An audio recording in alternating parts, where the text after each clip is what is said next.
Hello दोस्तों, स्वागत करते हैं हम आपके यूट्यूब चैनल इंस्टेंट एजुकेशन पर। आज हम कवर करेंगे भारत का संवैधानिक इतिहास, जो कि पॉलिटी का मोस्ट इंपोर्टेंट चैप्टर है। इसमें कुछ कुछ हिस्ट्री की भी क्वेश्चन होंगे और कुछ कुछ पॉलिटी की होंगी, क्योंकि संवैधानिक इतिहास के बारे में है तो इसमें कुछ पॉलिटी की भी होंगी और कुछ हिस्ट्री की भी होंगी। तो शुरू करते हैं। पहला नंबर क्वेश्चन है, ब्रिटिश ईस्ट इंडिया कंपनी की स्थापना कब हुई? तो ब्रिटिश ईस्ट इंडिया कंपनी की स्थापना हुई 31 दिसंबर 1600 में। कब हुई? 31 दिसंबर 1600 में। दूसरा नंबर क्वेश्चन आता है, हम लोग ये वन लाइनर फॉर्म में इसको खत्म करेंगे। तो दूसरा नंबर क्वेश्चन, पहला पुर्तगाली व्यक्ति कौन था जो भारत आया था? तो पहला पुर्तगाली व्यक्ति कौन था? बार्थोलोमियो डियाज, जो 1488 में भारत आया था, जो केप ऑफ गुड होप मतलब आशा का अंतिम द्वीप का खोज किया था, जो अभी कहाँ है? अफ्रीका महादेश में है। कहाँ है? अफ्रीका महादेश में है। तीसरा नंबर क्वेश्चन चलते हैं। जस्ट इसके बाद, अमेरिका की खोज किसने की थी? तो अमेरिका की खोज कोलंबस ने 1492 ईस्वी में की थी। यह एक कहाँ का? स्पेन का यात्री था। स्पेन का यह यात्री था और स्पेन का नाविक भी था। यह स्पेन का नाविक था। अगला नंबर क्वेश्चन पढ़ते हैं। स्पेन की राजधानी कहाँ है? स्पेन की राजधानी मैड्रिड है। कहाँ? मैड्रिड। ठीक है। तो अगला नंबर क्वेश्चन पूछते हैं कि अमेरिका के निवासी को कोलंबस ने क्या कहा था? तो अमेरिका के निवासी को कोलंबस ने रेड इंडियन, क्योंकि यह कोलंबस जो था यह भारत की खोज करने के लिए निकला था। तो यह भारत की खोज ना करके यह अमेरिका पहुंच गया और वहां देखा कि रेड सब लोग हैं, गोरे गोरे, तो उसने यह बोला कि यह रेड इंडियन है। इसीलिए अमेरिका के निवासी को कोलंबस ने रेड इंडियन किया। अब कोलंबस के बाद एक और व्यापारी आता है, पुर्तगाली व्यापारी। कौन? Vasco da Gama. वास्को डिगामा कब भारत आया? 17 मई 1498 में। किसके निर्देश पे? अब्दुल मजीद, जो एक गुजराती व्यापारी था, उसके निर्देश पर वास्को डिगामा भारत आया। और वह किस बंदरगाह पर पहुंचा? तो वह कालीकट बंदरगाह पर, मालाबार स्थित कालीकट बंदरगाह पर पहुंचा। अगला नंबर क्वेश्चन पूछते हैं कि जब वास्को डिगामा भारत आया, ये मोस्ट इंपोर्टेंट क्वेश्चन है, कि जब वास्को डिगामा भारत आया तो किस शासक ने उसका भव्य स्वागत किया था? तो केरल के एक शासक थे, राजा जमोरिन। कौन? राजा जमोरिन ने उनका भव्य स्वागत किया था। अब वास्को डिगामा के बाद फिर से एक पुर्तगाली यात्री आता है। कौन? 1501 ईस्वी में दूसरा पुर्तगाली यात्री आता है। कौन? कैप्रोबॉल आया था। कौन? कैप्रोबॉल आया। फिर 1502 ईस्वी में फिर वास्को डिगामा भारत आया। और जब 1502 ईस्वी में भारत वास्को डिगामा फिर से आया तो 1503 में यह क्वेश्चन पूछा जाता है कि पहला पुर्तगाली कोठी कहाँ स्थापित हुई थी? तो 1503 में केरल के कोची में पहला पुर्तगाली व्यापारिक कोठी केरल के कोची में बना था। अगला नंबर क्वेश्चन पूछते हैं कि 31 दिसंबर 1600 ईस्वी में ब्रिटेन की महारानी एलिजाबेथ प्रथम के द्वारा ईस्ट इंडिया कंपनी की स्थापना हुई।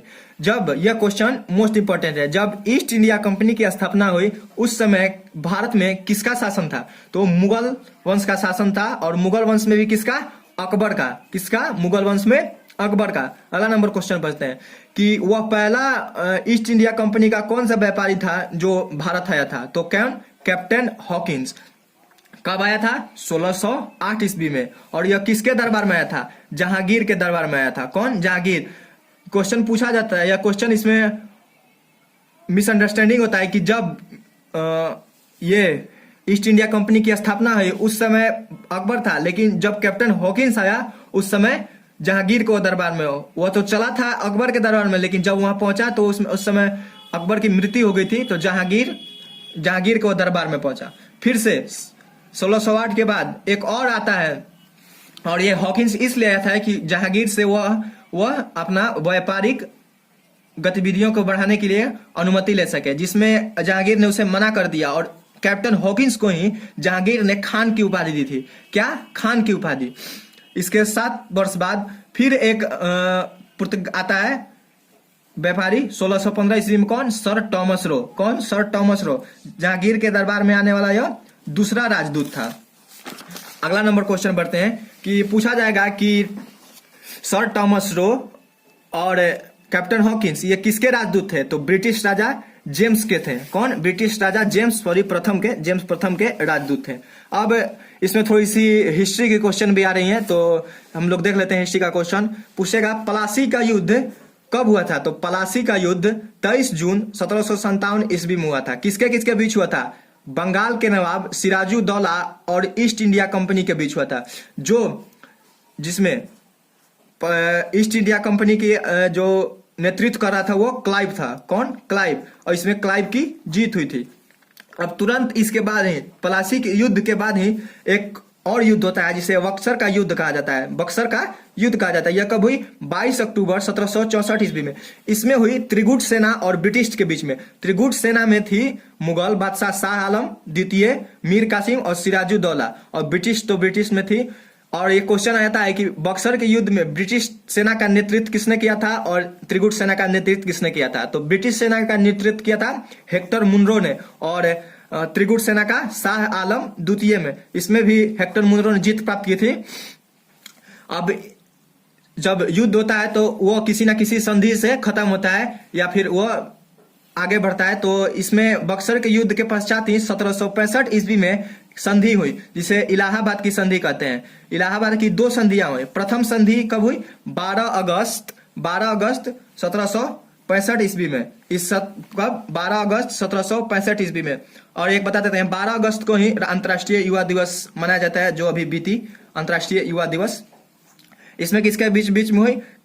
यह प्रथम संधि किसके किसके बीच? क्लाइव और मुगल बादशाह शाह आलम द्वितीय के बीच हुई। कौन? क्लाइव और मुगल बादशाह शाह आलम द्वितीय के बीच हुई। परिणाम में क्या हुआ? परिणाम में यह हुआ कि ईस्ट इंडिया कंपनी को बिहार, बंगाल एवं उड़ीसा में राजस्व वसूलने का अधिकार मिल गया। यह क्वेश्चन मोस्ट इंपोर्टेंट है कि ईस्ट इंडिया कंपनी को किस संधि के तहत बंगाल एवं उड़ीसा में राजस्व वसूलने का अधिकार मिल गया? तो वो कौन सा? इलाहाबाद की प्रथम संधि के द्वारा। अब आते हैं द्वितीय संधि। द्वितीय संधि कब हुई? 16 अगस्त 1765। इसके जस्ट 4 दिन बाद 16 अगस्त को द्वितीय संधि। यह किसके किसके बीच हुई? क्लाइव एवं अवध के नवाब सिराजुद्दौला के बीच में। कौन? क्लाइव और अवध के नवाब सिराजुद्दौला के बीच में। इसी के बाद ही शाह आलम को इंग्लिश पेंशनर से मराठा पेंशनर बना दिया गया। शाह आलम को इंग्लिश पेंशनर से मराठा पेंशनर बना दिया। अब आती है अलग से एक भारत में अंग्रेजी शासन। भारत में अंग्रेजी शासन 2 प्रकार को, एक कंपनी का शासन, एक क्राउन का या महारानी का शासन। और कंपनी का शासन कब से कब हुआ? 1773 से 1858 तक, और क्राउन और या महारानी का शासन 1858 से 1947। अब यहाँ एक मोस्ट इंपोर्टेंट क्वेश्चन पूछती है, स्टार मार्क लगा लीजिएगा। ये मोस्ट इंपोर्टेंट क्वेश्चन है कि दोहरी शासन का जनक किसे बोला जाता है? द्वैत शासन, मतलब दोहरी शासन का जनक किसे बोला जाता है? तो ली कार्टियर को। किसे? ली कार्टियर। और बंगाल में दोहरी शासन का जनक किसे बोला जाता है? रॉबर्ट क्लाइव को। किसे? रॉबर्ट क्लाइव को। क्वेश्चन आएगा कि दोहरी शासन का जनक तो ली कार्टियर, और बंगाल में दोहरी शासन तो रॉबर्ट क्लाइव के। अब एक मोस्ट इंपोर्टेंट क्वेश्चन फिर आता है कि वॉरेन हेस्टिंग्स को बंगाल का अंतिम गवर्नर कब बनाया गया? बंगाल का अंतिम गवर्नर एवं बंगाल का प्रथम गवर्नर जनरल कब बना? वो 1772 ईस्वी में वॉरेन हेस्टिंग्स बंगाल का अंतिम गवर्नर एवं बंगाल का पहला गवर्नर जनरल बना। जस्ट इसके 1 साल बाद जब वॉरेन हेस्टिंग्स बंगाल का गवर्नर जनरल बना तो 1773 ईस्वी में एक एक्ट आया जिसे रेगुलेटिंग एक्ट कहा जाता है। तो पूछा जाएगा कि जब रेगुलेटिंग एक्ट आया उस समय बंगाल का जनरल कौन था? तो वॉरेन हेस्टिंग्स था। कौन? वॉरेन हेस्टिंग था। तो आज के लिए बस इतना ही। आई होप आप लोग को वीडियो बहुत पसंद होगी और हेल्पफुल होगी। तो मेरे चैनल को सब्सक्राइब करें, लाइक करें और शेयर करें। आगे भी इसकी वीडियो 5-6 वीडियो आएगी जिसमें ऐसे ही ऑब्जेक्टिव या ऑनलाइनर फॉर्म में हम आपको इस चैप्टर का पूरा जो इंपॉर्टेंट क्वेश्चन है वो मैं लेकर आऊंगा। तो